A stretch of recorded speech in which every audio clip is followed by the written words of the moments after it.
And thank you for joining us today. I'm Dan Welton. I'm the editor-in-chief of the Facility Market, which includes brands Building Operating Management, Facility Maintenance Decisions, FacilitiesNet.com, and the FM Prime membership community. Today's webcast is Managing Supply Chain Issues for Facilities Management. If you have questions during the event, please ask them. You can use the Q&A button down on the screen. We have three panelists today. Patrick Higgins, he's a supply chain expert with over 20 years of experience helping Fortune 500, private equity, and nonprofit clients execute the complex change initiatives for their global supply chains. His experience includes strategic and global sourcing, category management, procurement transformations, contract management, supplier development, market research, and analytics. Patrick has served clients in multiple industries, including oil and gas, semiconductor manufacturing, utilities, high-tech, nonprofits, food banking, and retail. Also joining us is Paul G. LaChance, Senior Manufacturing Advisor for Brightly. LaChance has devoted his career to optimizing maintenance teams by enabling data-driven decisions and actionable insights. He wrote his first CMMS system in 2004 and has since designed and directed CMMS and EAM systems. Paul is a regular speaker at national trade shows, and he's a serial entrepreneur and advises companies, including Brightly, who you may formerly have known as Dude Solutions up until last week. And finally, we have Chris Shermack. He's the corporate accounts manager for Versico Roofing Systems. Chris has over 25 years of experience in the single-ply roofing industry and has built relationships all across the country with property managers, building owners, and commercial real estate brokerage firms. He provides assistance and insight for the commercial roofing projects. So again, please feel free to ask questions. This is a roundtable, and you guys are kind of our fourth panelists. So ask questions. We'll go as we go along. We'll submit them in, or we might have time at the end for even more. And for those looking for continuing education, this event is available for CEUs. A follow-up post will get emailed to you and how to apply for those credits. So with that, we're going to get right into the discussion. We have a lot to talk about in this hour presentation. And we're going to start with just a current picture of the supply chain as messed up as it is. So Paul, why don't you start us out with describing how we find ourselves today? Yeah, thank you, Dan. And it's an honor to be here with Chris and Patrick. Put a slide up there to sort of paint a picture of where we're at in the supply chain. I've been in the industrial space for many decades now. I've never seen anything like this.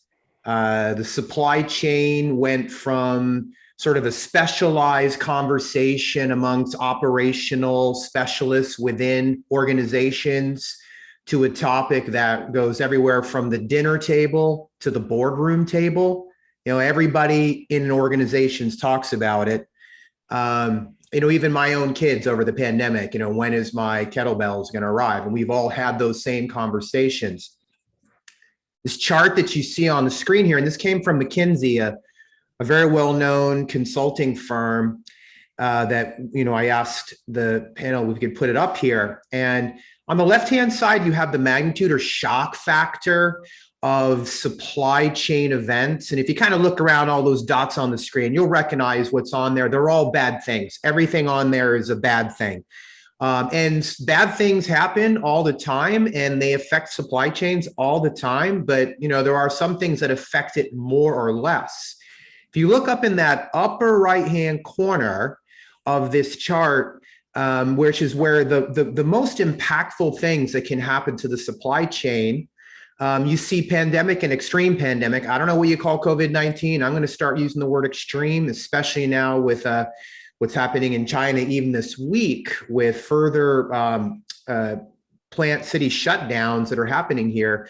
But a pandemic is right up there with a super volcano in terms of impacting of the supply chain. So unfortunately, we also have that scary little global military conflict dot, which is up in that same region. So, you know, where we used to worry about things like the Suez Canal blockage, or prior to the pandemic, which it's a hard time for us to remember those days, but the U.S.-China trade wars in 2019 caused a lot of ripples in the supply chain as well. So Now we're talking about pouring, pounds and pounds of salt on huge wounds, which are causing extreme impact on the supply chain. So I thought that this chart here might, it's not a happy chart, but it certainly gives us a perspective of where we are right now.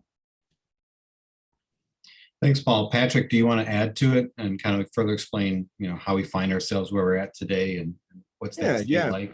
Yeah, sure. I mean, first, Paul, thank you for sharing this. I mean, it's such a fascinating chart. I mean, it is a little bit like a car wreck. I don't necessarily want to have to experience them all, but I can't look away. But yeah, I mean, when I think about the supply chain that we're in right now, I think you've got to go back. You got to go back a ways to really understand how we got here. Because, for the last, 20, 30 years, we've been building a supply chain that really is a just-in-time supply chain. And, not only is it just in time, but it's global in nature. We've built it and made it more complicated for good reason. I think it performed very well. But we had these two wild things happen that really shook it. And it worked well for 30 years, but right now this is the first time it's being tested. And I think, we're feeling some of the pain from that. And I think the first thing that, that really started to impact it, I think, of course, was COVID. I don't think that's a surprise, right? We had,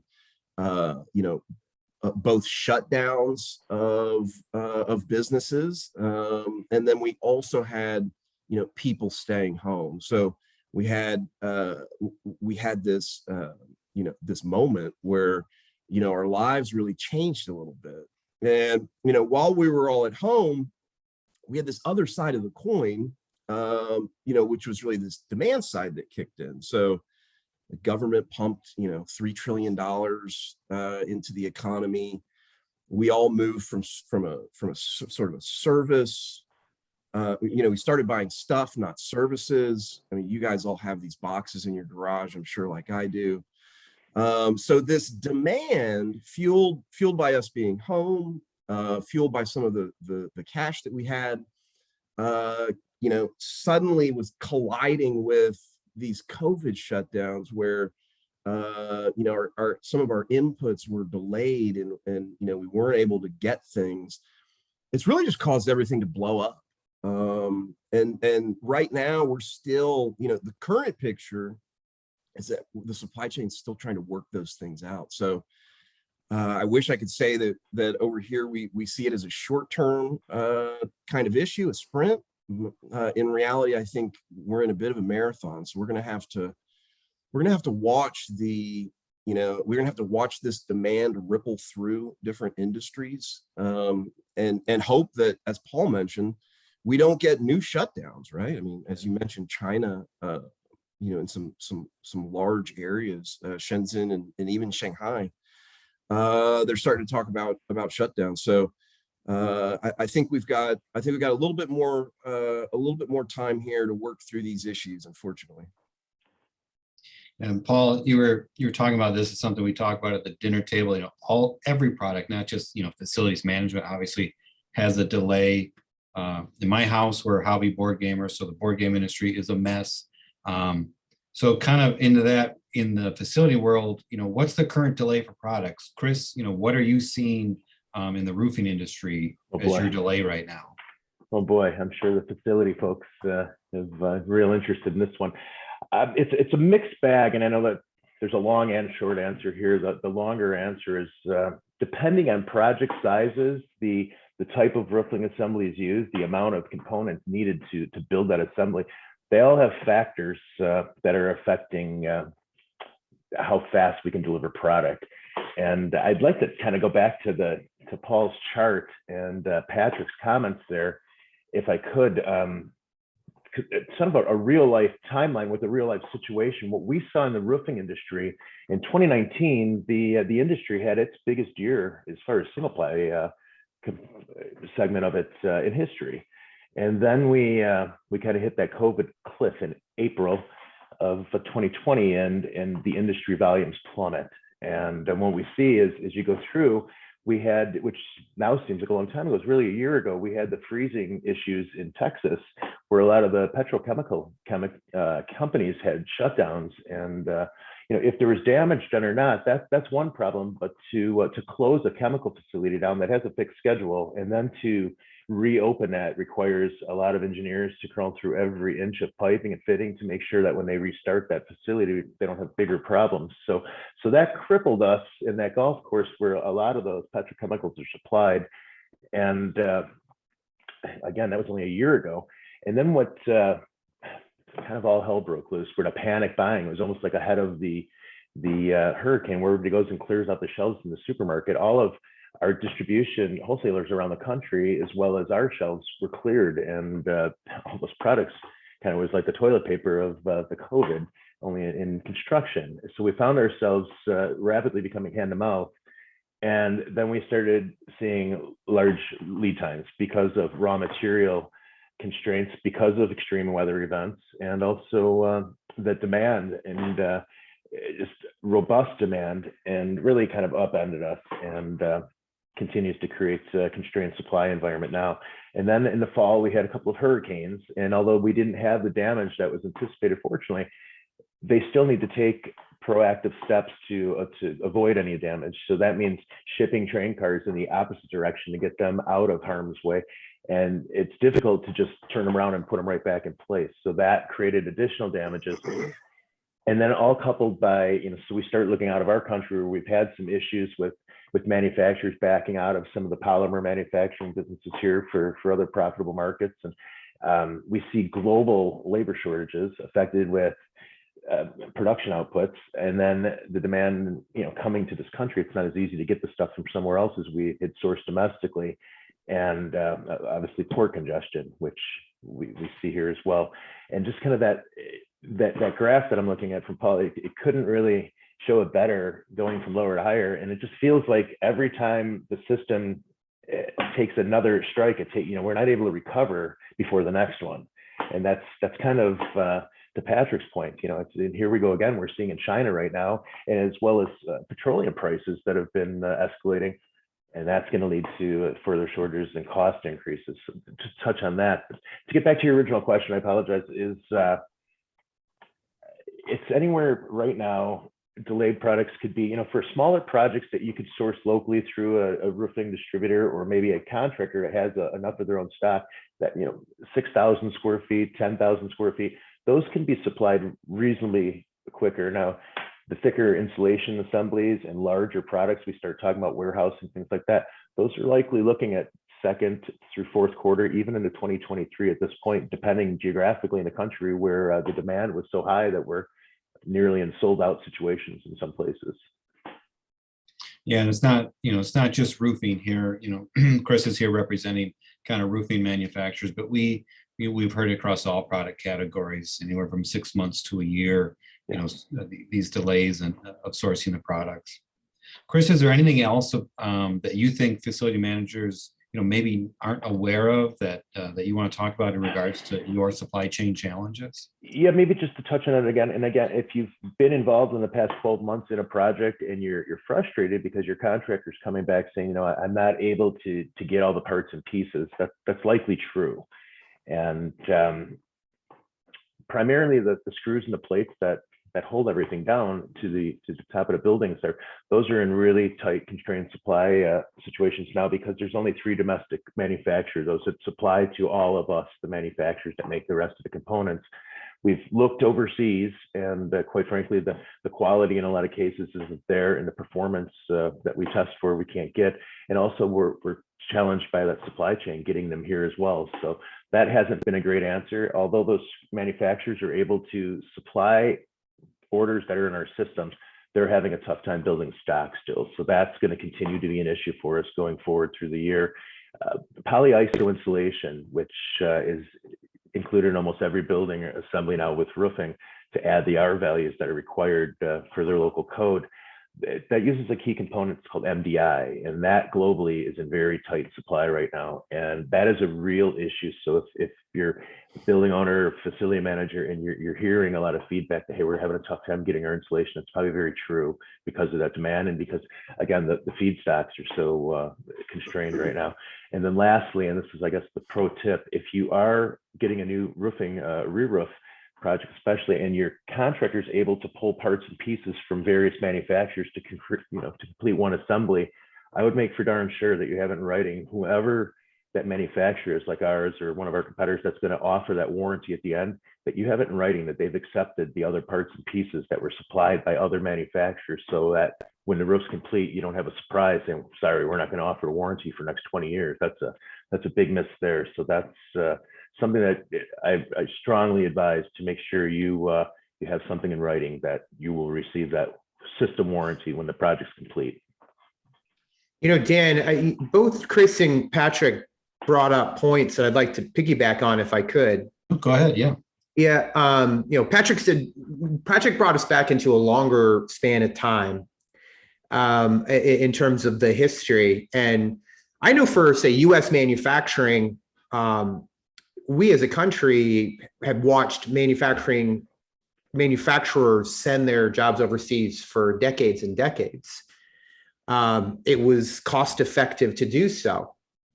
You could make 1 million pairs of sneakers in Bangladesh, get them back to this part of the world, and do it at where your margins and your profitability would be okay. That's not happening anymore. Supply chain is not the only reason. It is environmental concerns and a variety of other things. So as we started to see all these factories open up in other parts of the world, obviously that creates a much harder impact on the supply chain to bring it back to where we need it here in the US. Fortunately, through a variety of reasons, and the supply chain was probably the most important. We need to have supply chain resiliency, but you also need to have just better flat control.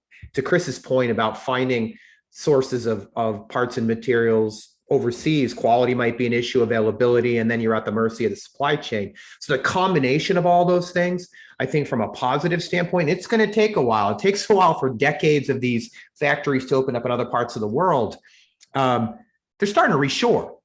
And there's all kinds of amazing things that are happening as well. You know, even the Biden, and prior to the Biden, the previous administration, putting a lot more emphasis on U.S. manufacturing. The Made in America's Act got a lot more teeth to it. The infrastructure legislation, which also gets into supply chain resilience. There's a lot of other factors that we're going to start to see factories come back here. That is not a short-term fix, but I'm really enjoying seeing that momentum that we're starting to, because it's good for a lot of reasons. It's good for U.S. manufacturing jobs. It's good for supply chain resiliency and so forth. So, you know, sometimes it takes really bad things to happen to get us to figure out how we can do better.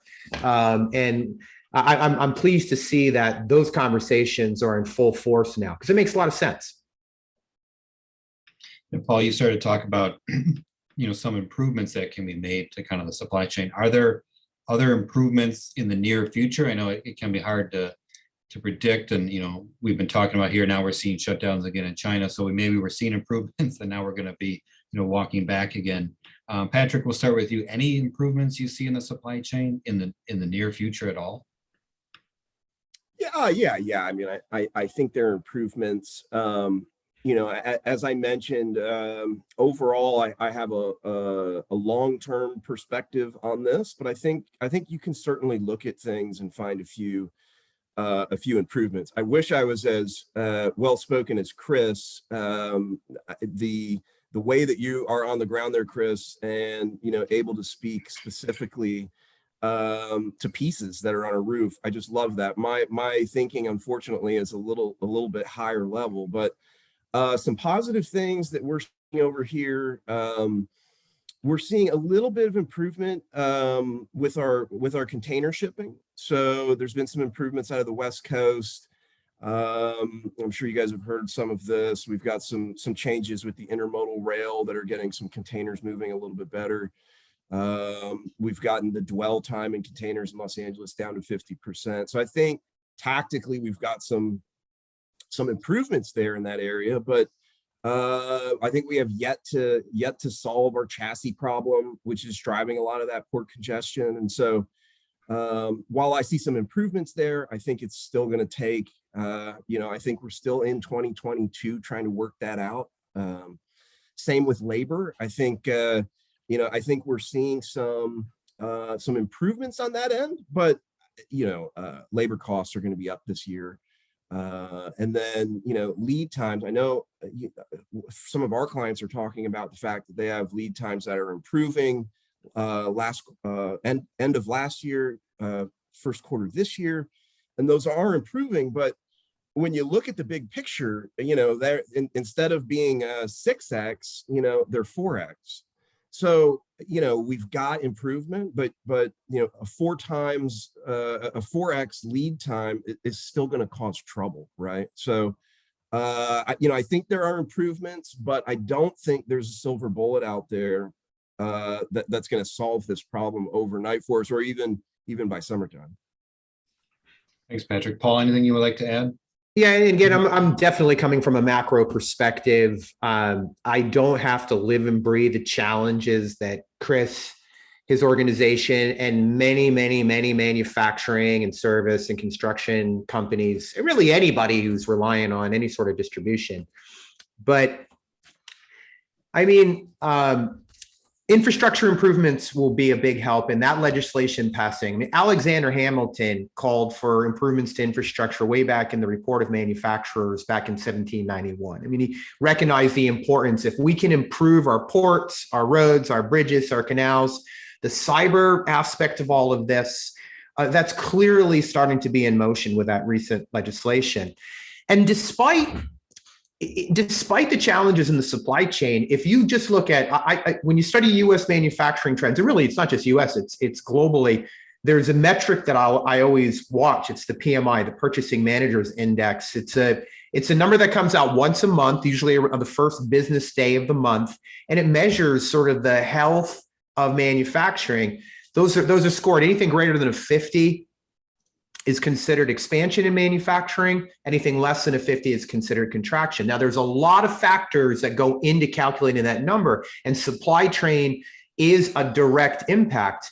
But if you look at U.S. manufacturing PMI, despite the pandemic raging and all the challenges of supply chain, the PMI numbers have been at record levels for the past almost 2 years. We took a big hit at the beginning of the pandemic, globally, worldwide, all the PMI, because it's measured in China, it's measured in Europe, it's measured all over. Big hits. And you always know when there's big hits because you'll see the stock market tank in those sectors. But it's climbed, and it's climbed to record levels. So despite the challenges in supply chain, it just amazes me how U.S. manufacturers, everybody who's related to this, construction industry, really everybody who's related to this, how resilient they've been to continue to drive forward and to be profitable and to be growing. If you look at those PMI reports, every other comment is about challenges in supply chain, challenges with labor. But, that's a great thing about U.S. manufacturing, and we'll get into it later, especially aided by technology, how we can continue to make these improvements in these strides. So, I can't comment on the tactical levels. I rely on people like Patrick and Chris to do that, but I'm very bullish on our ability as U.S. manufacturers to continue to work around these challenges and continue to operate and run and ultimately be profitable companies.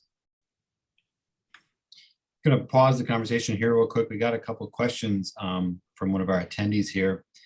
He's finding that lead times for UPS supplies are out 52 weeks. Is that what others are hearing as well or seeing in the industry? Can anyone comment on that? What supplies? I'm sorry, I didn't. He says UPS supplies. Gotcha. I mean, I can't speak tactically, but I don't know anybody who's coming across and saying that things are fast or happening at any levels that have been acceptable to operations in the past. And a just-in-time concept, like to rely on just-in-time, whether, I'm always thinking about the inputs coming into the factories to provide, whether it be spare parts or raw materials. Business operations simply are going to have to plan around this and set expectations properly. You're not going to squeeze more anything out of those stones. It's just not going to be possible until we see this resiliency. So bad We got news another on that front attendee. is natural. Commented as well. She's seen systems taking 6 to 7 months. So I think it's like what Chris was talking about, roofing. We're seeing it in all product categories that are just delays are half a year to a year. Any on the comment about, and maybe Chris, this is more for you, about working with a vendor neutral service provider or direct with the manufacturer? Is one way better than the other at this point? That's probably a shameless plug, but yeah, I do recommend. And you can imagine folks like myself are pretty popular these days with large retailers, people that are in heavy development stages right now and not wanting to slow down. I do recommend that, if it's the one-off roof and you have a small, a strip like mall, a retail facility that's small, I encourage you to go out and work, directly with one of your local contractors that's trusted and reputable, and maybe a large one that has stock there that they can supply that roof themselves in a quicker manner.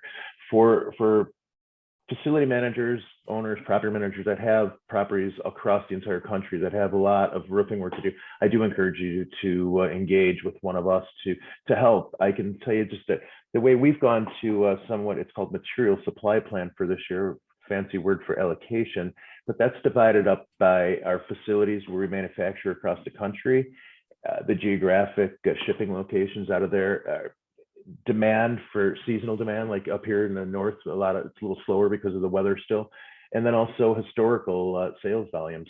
And some areas are going to be easier to supply materials in a quicker manner than others based on some of those factors. So if you're able to engage with somebody like myself or a competitor where they can kind of take a look across the country for you and say, okay, here's the time frames that we can supply those projects in these areas, I would recommend we get these out to bid, and maybe May to June is a good place to have some work done now in the Midwest here, while later in the year would be better down in Florida, things like that, because they have a very heavy-ended front half of the year with demand.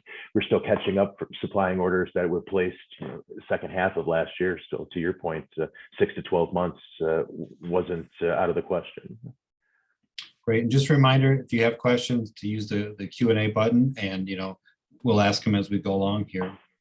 So getting back to the supply chain, kind of going to combine these next two, why, we've talked about some of the reasons that it's kind of messed up. Why is it continuing? Why is it lasting so long? And do you have predictions on, when it will end? Paul, do you want to start? I'm not going to take any bets on when it's going to end. I'm going to I'm going to say challenges will be here forever. I mean, we're just seeing it really bad. In my career, I've never seen it like this. And I don't have to live like Chris and a lot of other people watching this thing if that's part of my job. I just can't imagine. But I will say this, whatever happens next, it's going to get better. I hope it's not going to get worse, but there will be future challenges. And that's why I think the fact that supply chain resiliency is a boardroom conversation for organizations, for corporations. We're going to see an influx of investment, not only in like, say, US infrastructure, but companies' abilities to handle future problems like this, because it's so challenging. So it's going to end. It's going to get better. That it always does, but there will be another. And I think the more important question is, what are organizations doing to be ready for the next challenge? So, I mean, I'll pass it on to the panelists for specifics, and I'm sure we'll get into some technology conversations later in the panel. Yeah, Patrick, do you want to go next? Yeah, sure. I'll pick that up. I'll second what Paul's saying there around the dinner table and at the boardroom. I mean, I've been doing supply chain stuff for over 20 years now, and this is the first time in my career where everybody knows what you're talking about. It used to not be that way, but now everybody knows it. But why is this happening? I mean, it's a good question. Why is it lasting so long? I have an opinion. It's not only my opinion, and everyone's willing to or welcome to disagree with this. But I think the reason why this is lasting so long is because we're really seeing the ripples from 2020 still coming through the different supply chains. So, what do I mean by that? Well, we had this moment where demand skyrocketed. Okay. People were, and we all know this, we all have this story, right? Where instead of going on a vacation, we refinished the kitchen. We knew we were going to be home for a while, so we bought a boat. I mean, it goes on and on, right? This demand skyrocketed, and at the same time, we got a lot of money. Not everybody needed that money. Some people were flush with cash and looking for things to do with it. So that spurred the demand as well. And what I think is happening is we have that spike in demand that's working its way through different supply chains. So when I buy the boat, the company that is selling the boats, they suddenly get more cash. They're going to turn around, they're going to buy something as well. And so our trillions of dollars and this surge in demand is rippling through different supply chains. And each of those supply chains in turn, because we live in this wildly interconnected world and it's all just in time, each of these supply chains is impacting other supply chains as we move along. That's sort of why I think this continues. We continue to be experiencing this, right? So I had a plastics client of ours I was talking to the other day, and he said, we used to have one big shock a year. Maybe a hurricane would come through and cause problems with some of the plastic feedstocks. Now we feel like we're having 8 every year, and that's the norm. And I think that's because this demand is just, you can think of it as ping-ponging, or you can think of it as rippling. But this demand continues to work through different supply chains and stretch them. And, a little bit of a break here doesn't seem like a big issue, but you get 27 breaks across, 27 different supply chains, you're going to start to feel some of that pain. So that's why I think this continues. And that's why I think we're still dealing with it today. I can add a little to, I'd also not take any bets on the end game of any of this at this point. I don't see it, but I can say in preparing for the call, speaking to some of our procurement people and our people in customer service, it appears that we're doing a better job through the first half of this year. We'll be building inventory of raw materials, a better flow coming to us than had been in the last 12 months. And that will start to, I wouldn't say normalize, but improve to where we'll have better performance in the second half. And one of the indicators, I think, as far as how long this will continue to go for, and that demand, that increased demand that was pent up, and it's gotten to a level and it's not receding, is the ABI, and that's an architectural billing index that we track to keep an eye on the interest level in new construction, in renovation projects and things like that. And again, that's a 0 to 100. Anything over 50 shows expansion. And again, for the past 12 or so months, we're seeing that that remains above 50 in an expansion mode. So we don't see a quick light at the end of the tunnel as far as the demand backing off, unless we have some catastrophic type of things. And as far as what we're trying to do, obviously find more sources for those raw materials and replace some of the ones that are exiting for other more profitable businesses, and specifically in the polymer industries. So that's an ongoing effort. And then innovation, what we're able to do, we have quite an R&D department. What we try to do is create different systems, different assemblies, different ways to attach and to put those roofs out there so that we don't have to rely on as many products or some of the specific ones that are a little more constrained. So I think through innovation and obviously frantically trying to find more resources are some of the things we're currently doing to alleviate some of the pressure, the trouble that we're having, the challenges. And I'll jump on that innovation thing, if it's okay. That's what I was going to ask you, Paul, if you wanted to talk about some. Yeah, I mean, you mentioned technology to alleviate this. Yeah, again, this is what I do, so I'm a big believer. Technology can solve a lot of challenges, and we are in an absolute amazing time. Industry 4.0, which is another way of saying the fourth industrial revolution. If you look back at the four industrial revolutions, every one of them started with technology shifts. The first one in the 1700s was when we figured out how to mechanize, use steam and water to do things better than we could with our muscles or our beasts of burden. The second industrial revolution was about mass production, aided by electricity. The third, and that was in the late 1800s. The third one in the 1960s was around electronics, computers, robotics, the first generation of those. And we're now in the fourth industrial revolution. The technology that is available today that can help mitigate challenges across not only the supply chain, but really in all aspects of the manufacturing world are amazing. And I mean, I'll illustrate with a simple example how manufacturers today can work around supply chain issues. If you're, say, a maintenance organization within a manufacturer, you got your preventive maintenance and your corrective maintenance. There is nothing worse if you have a production asset down and you go to fix it, because if it's down, you got a lot of people mad. You're not able to keep up production. You don't want that to happen right now. Well, if you don't have that spare part and it's going to exacerbate that downtime, that is a profit killer. Technology, aided through Industry 4.0 technology, Industry 4.0 can really help with that. So, knowing how many spare parts you have, the basics, automatically getting alerts when you're low on those spare parts, working in the supply chain challenges. That's where you can start to harness things like artificial intelligence, machine learning to analyze how quickly can I get that part? Better yet, can I get that part in time? Just in time, I agree with Patrick earlier. It is really challenging right now. Just in time won't ever be gone. It just needs to be smarter so that you're taking into account those supply chain challenges. Again, that's where AI.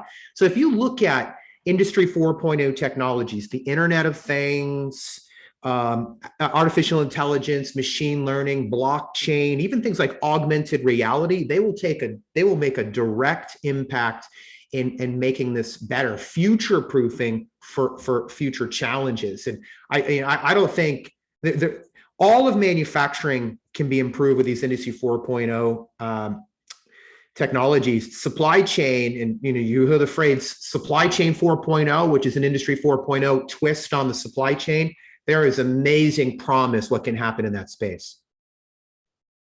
I'm going to ask a question from an attendee, because it kind of feeds into that a bit about, you're talking about spare parts and that. So this question is asking about, overbuying now. Should I plan for supply chain problems? So I'm going to buy more than I need now.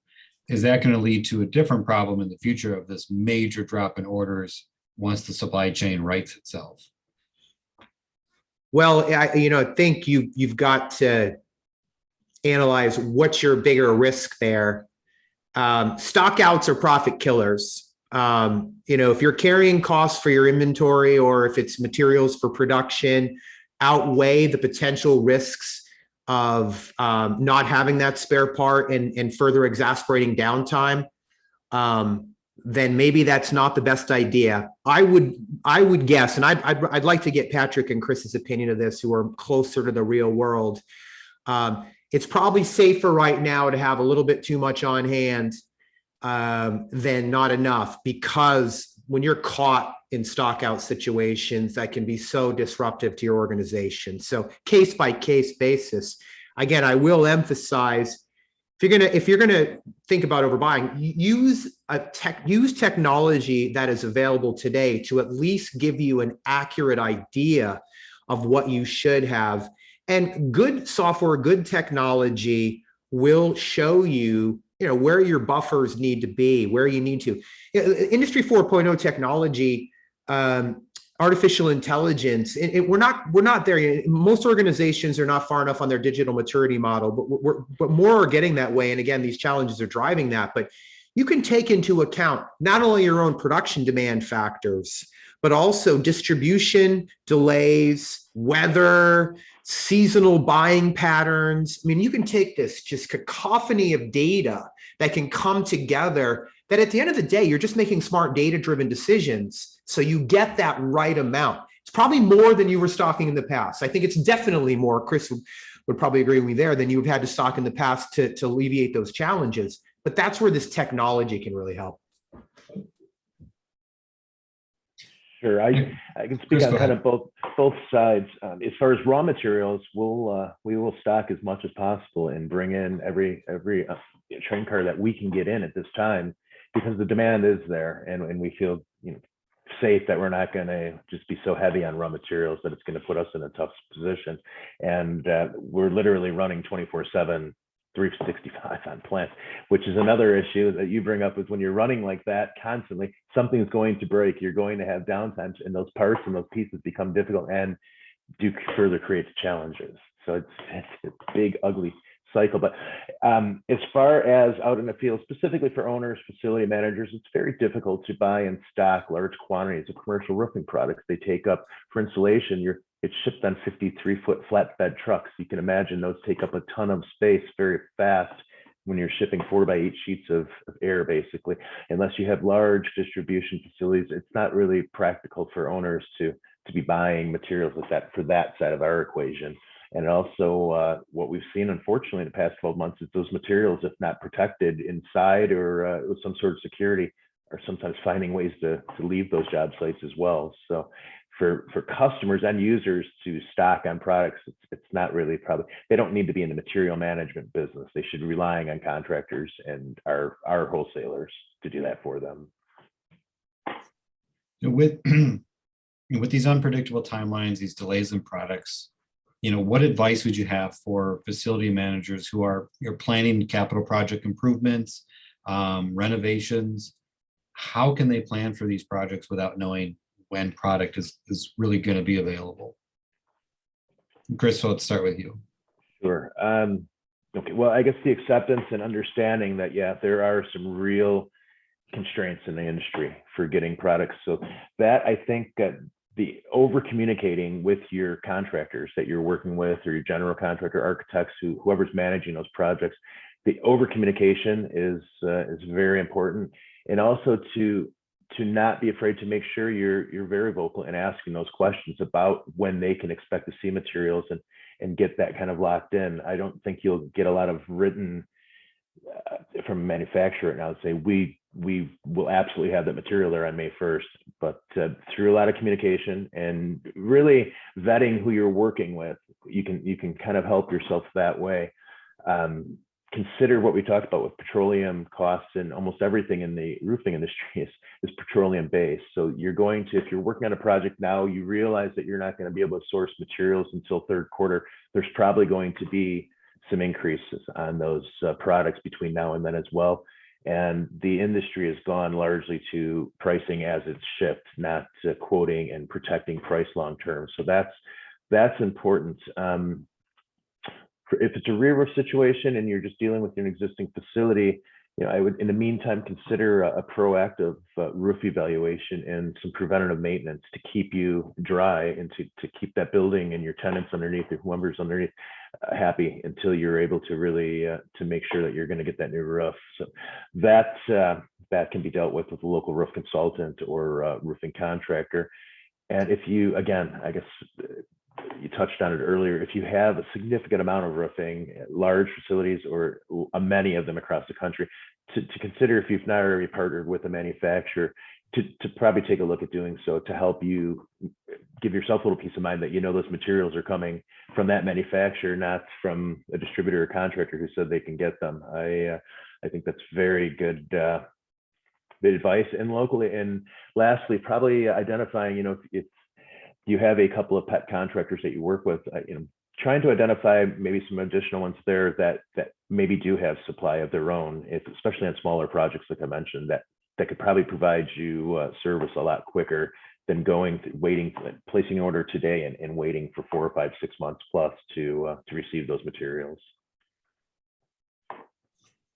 We have a question kind of following up on Paul's point about the technology and the investment. It is such a big investment from companies to utilize this technology to alleviate the supply chain pressures. Do you see a willingness from customers to make that initial investment to modernize technologies? Or is that going to be a kind of a slower process? Absolutely. I mean, it's a continuous improvement process. You're not going to have like drones delivering packages or autonomous vehicles driving out of your distribution centers on day one. You can easily implement what has become quite affordable. The ROI is a no-brainer. You can implement basic, say, inventory management, supply chain type, software as a service, cloud-based software solutions, so you can use it across your enterprise and start to connect all the important people. Those investments are relatively minor. To avoid those stockout situations, have a smarter just-in-time inventory model, whether it's I'm come from a maintenance, CMS, EAM, like that world, but in your production process, supply chain management, any of those, to put in quality software and get that implemented, arming your team of, let's say, mobile devices, getting those notifications when delays are happening, the basics. That doesn't take huge investments anymore. When you start to get into the Internet of Things, where you're going to have sensors giving you information all the time, sure, that's a little bit heavier of an investment, but even that's becoming quite democratized, quite a lot more affordable. So you got to start your journey somewhere in terms of harnessing some of these amazing capabilities. But if it's like the history I've seen in my career, the investments you make, the ROI is there, you're going to start to see operational improvements, cost controls, and will lead to improved profitability. Gets contagious. You start to think, what else can we automate? Where else can we make these improvements? And I really believe that the next generation of high-flying manufacturing, distribution type organizations are the ones that really do embrace these Industry 4.0 technologies. Start basic, find a good vendor, do the simple things first, and it snowballs in a positive way from there. So you just got to start somewhere. We touched on this next question briefly, and I think, Patrick, you brought it up, and maybe you can elaborate. We have someone asking about, a lot of organizations have to provide an ESG and sustainability strategy when working with vendors. How do you see kind of ESG impacting the supply chain? Great question. Great question. ESG. Man, I mean, I don't know if there's a hotter topic out there right now than ESG, environmental, social, governance. I think from a supply chain standpoint, we've all been, historically, we've done a very good job thinking about risk from a health and safety standpoint, even from an environmental standpoint when it, comes to regulations and things like that. But I really do think that we're moving into, a new time where these ESG issues, there's a focus from regulators on these ESG issues. There's a focus from investors on these ESG issues, and even consumers are changing the way that they interact with companies based on, their ESG objectives, the ESG risks, and or issues that get exposed in their supply chain. So I think it's a huge issue. We're seeing a lot of focus on it right now, especially with our clients. I would say we're starting to think about risk more broadly. So instead of just health and safety, we're also thinking about sustainability and ESG risk. We're also thinking about things like liability, cybersecurity, some of the other issues that don't always get top billing. So it's not what the question is asking around an ESG strategy or an ESG policy. I don't think that that's unusual. I think you'll see that more often. And it doesn't have to be, a full-blown ESG strategy that's, aligned to frameworks with specific targets that I think you could probably start with, do you have an approach to ESG? Do you have, a policy that is starting to reflect some of the ways that your company is thinking and acting around ESG. I think at that basic level, certainly you may have suppliers that are ready to provide that. You may see companies that are asking for that. And then I think you'll see some companies that go even further. So you may have a company that, for a lot of their suppliers, they're looking at just a base, a base question around, how do you approach ESG? Do you have an ESG policy? But then they may get more specific. So you may get into emissions. You may get into things like diversity and equity. They may want to know makeup of your board or what your officers look like. Depending on the industry, maybe you're asking questions specifically about their farming and deforestation. So yes, I think that you're going to see that a lot more often. I don't know if you're immediately going to see that significant strategy piece, but I think certainly at a policy level, we have an approach, an acknowledgement. I think you'll see that very common here, even this year. I'll jump on that as well, because I don't think it's going to be any surprise to the panel.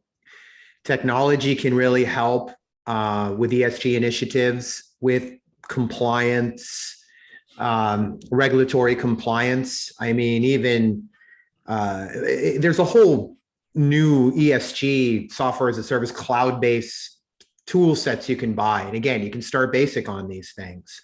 But good technology vendors now, and I know Brightly does this a lot, is around environmental health regulations, OSHA regulations, ISO compliance, and so forth.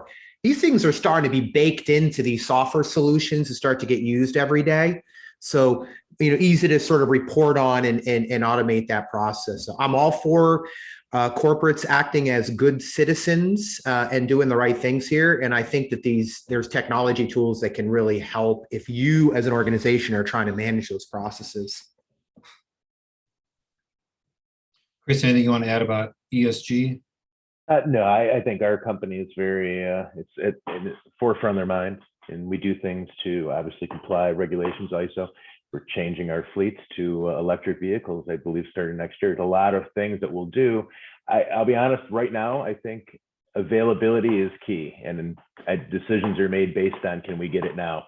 But I think the other things, like you said, will be baked into that, and that long term, we're going to get out from the other end of this, and there's no time better in the present than to be working towards those things and those standards to separate ourselves and to be good stewards of the community and of our world. So yeah, I think that ultimately it will have some effect. Right now, I think it's more of just an availability issue for us. Sure. Just a reminder to our attendees, we have about 5 minutes left. So if you have a question, please submit it in. I have a question here for Chris.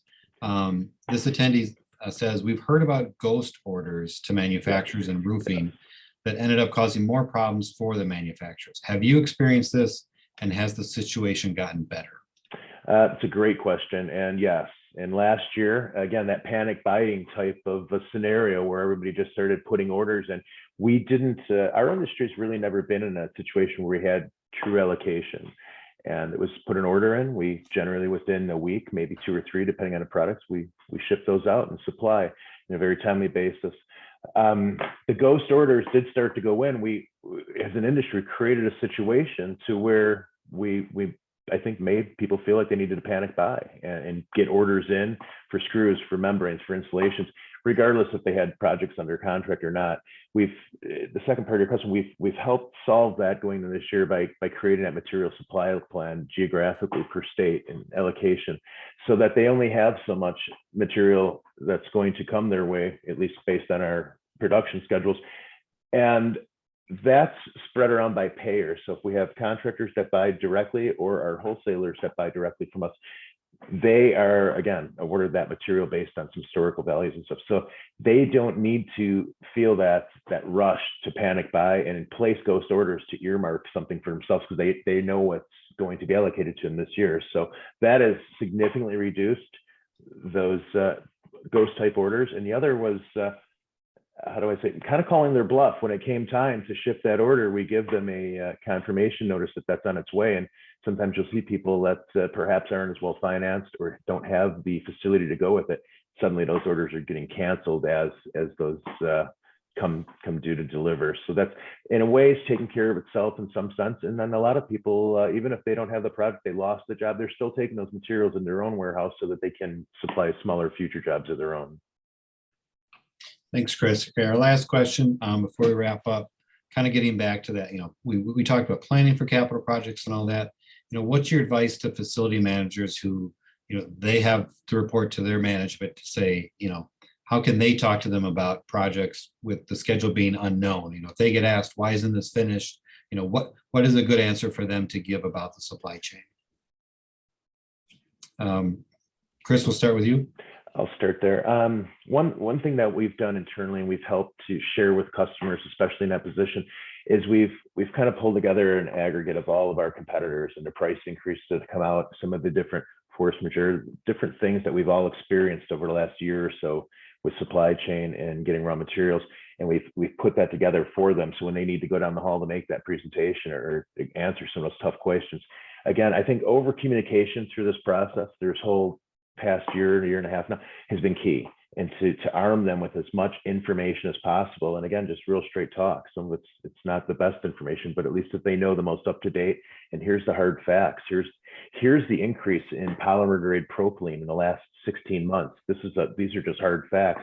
And they can start to see those things in real terms and what's really driving those increases and shortages. It helps those conversations for them a little bit. Patrick or Paul, anything you want to add?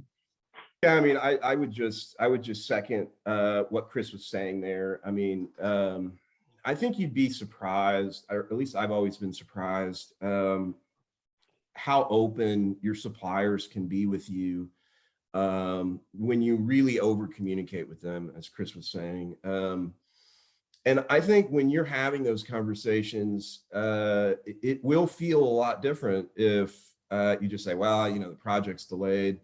That has a different feel than, as Chris mentioned, walking in there with some data, that can really help paint the picture of why that delay might be occurring. And your suppliers are often a great source for that kind of information. Run some numbers yourself, and go into that conversation armed with some of the facts about what's going on out there. I think that'll put you on a better foot. I'll jump right on both of those. You never want to guess. You want to have informed, data-driven decisions. I know, like in my area of expertise, anything around maintenance operations, you want real data aided by, say, the Internet of Things, the sensors that can show you exactly the maintenance that's coming up, and ideally prevent problems from happening in the first place through these technologies. But in terms of making sure you have adequate stocks on hand to avoid stockouts, technology can be an amazing tool. You shouldn't be just guessing. You definitely don't want to get caught off guard and suffer, prolonged downtime of a production process because you just didn't have that basic spare part. So, I'm a technologist by trade. I really believe technology can save. It will certainly help future-proof. If it can't help you in this immediate crisis we're in right now, it's going to help in the next one. And trust me, there'll be a super volcano or something else will happen sometime in the future. Well, hopefully not the super volcano, but you're right. I hope so too. Something that's going to happen. We're at the top of the hour. Again, thank you, Patrick, Paul, and Chris. Thank you for the very informative session today. Been getting some good feedback from our attendees here. Thank you all for joining us. On the attendee side, we will be sending out recorded version of this was recorded. You will be getting an email with the archive so you can watch this again later. So again, from all of us at Facility Cent, thank you very much for attending today. Thanks, Dan. Thank you, guys. Thanks, everybody.